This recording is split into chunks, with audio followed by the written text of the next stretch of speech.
What's up, everybody? Welcome back to the channel. Today I'm going to be doing a bunch of more odds and ends on the RX-7. Need to install a battery box. I'm going to get into details. Last week I had some issues with the RX-7 not wanting to run. Pulled the LS6 intake manifold off and found that apparently the gaskets were pretty bad around each runner, so I ordered new gaskets.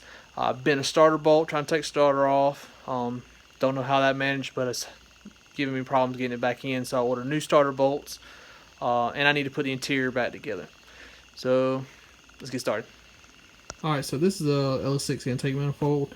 I've already got the other seals off on the other side, but if you can't tell, these gaskets are flat in quite a few spots. So they are pretty much toast. So ended up ordering a new set. So put a new set in, throw the LS6 intake manifold back on. Right now I have an LS1 on it that has had better seals in it, so I used it to see if maybe that was the issue. Ended up finding out somehow I fouled 7 spark plugs out. Replaced spark plugs, car ran fine.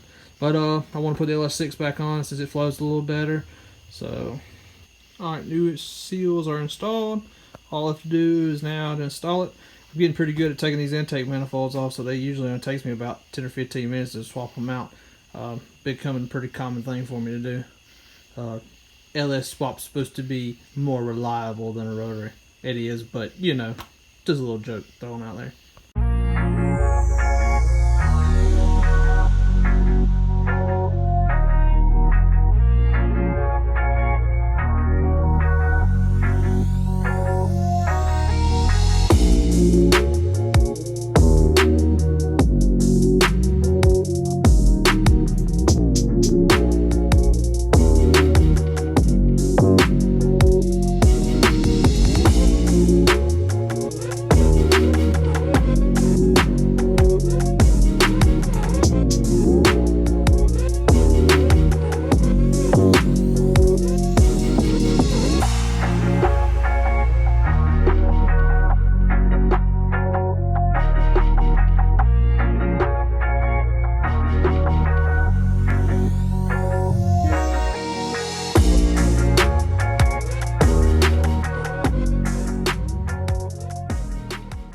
Alright, LS1 manifold is off.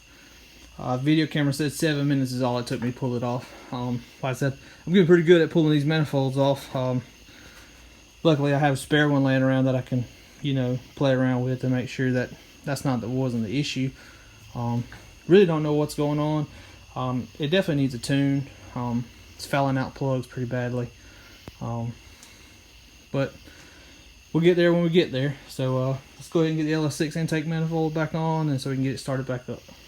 Alright guys, so LS6 intake manifold is put back on, everything's put back together. Next thing I'm going to be working on is the battery box. I need to get it done.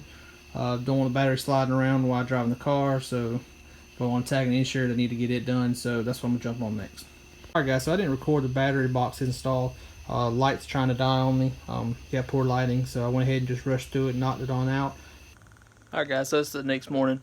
I'm going to get the car jacked up, get underneath, and get the starter back off and put new starter bolts in. Alright guys, here's one of the starter bolts. It's kind of hard to pick. Well, there it is. Maybe you pick up. Maybe you can tell right there. The threads are actually bent over. I don't know how I managed to bend them like that, but I believe that's my issue with starting this bolt. Threads look pretty good. So yeah. Anyways, got new starter bolts. Maybe I'm hoping that's gonna fix the issue. Right now, with it being the way it is. Alright guys, so starter's back in, bolt went in with no problems. The only thing I can think of is, like I said, that thread on the end was bent just a little bit, and there was not enough give for the bolt to align right without trying to cross thread. So only thing left to do is try to start it, make sure the noise from the starter goes away, and if that's it, we'll move on into the interior. I need to put it back together. I pulled it all apart when I had that no start issue and was checking wires and things like that, so it's a mess in the interior as well.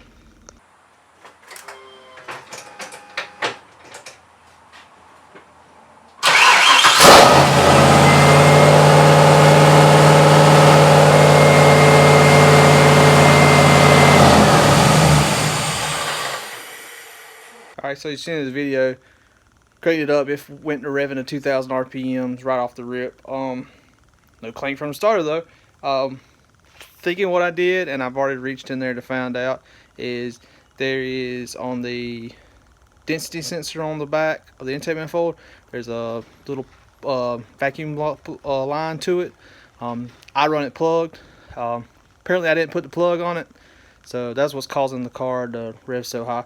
So hopefully I can put the plug back on it without having to take the intake manifold, because intake manifold is close to the firewall as can be. So wish me luck. Alright guys, take 2, see what it does this time when we start it up.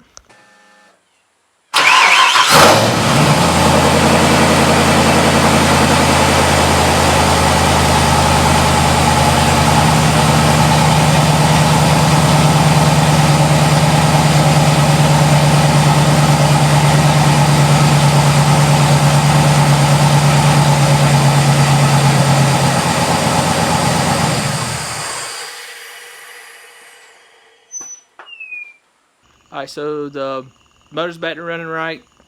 I was back down. The last thing I gotta do is jump on the interior and put the interior back together. Hopefully I can tag and insure the car after this. I'm gonna do a bolt check on it, make sure everything's right first before I actually go do that far.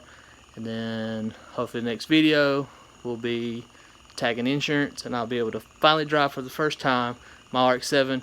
I've owned the car for a decade now, and it hasn't moved since. Last time car was tagged and insured, I think, was 98 or 99, so that'll be a happy day for me. Possibly start moving on to other projects, so we'll see what happens.